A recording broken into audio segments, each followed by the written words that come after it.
ഈശോമിശിഹായ്ക്ക് സ്തുതിയായിരിക്കട്ടെ. ഒരിക്കൽ നമ്മുടെ ഫ്രാൻസിസ് പുണ്യാളനും സഹോദരന്മാരും കൂടി ഒരു പാടത്തിന്റെ വരമ്പിലൂടെ നടന്നു പോവുകയായിരുന്നു.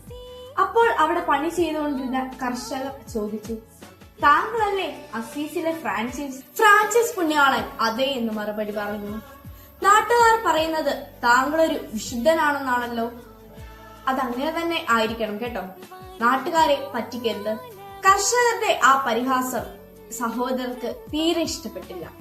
ഇത്തരം നല്ല മനുഷ്യനെ പറ്റി ഇങ്ങനെയൊക്കെ പറയാമോ എന്ന് സഹോദരർ പറഞ്ഞപ്പോൾ ഫ്രാൻസിസ് പുണ്യാളൻ വളരെ സൗമ്യതയോടെ അവരോട് പറഞ്ഞു, എന്നോട് ആ ചെളിയിൽ നിന്ന് കയറി വന്ന് പറഞ്ഞത് കർഷകനല്ല, ഈശോയാണ്.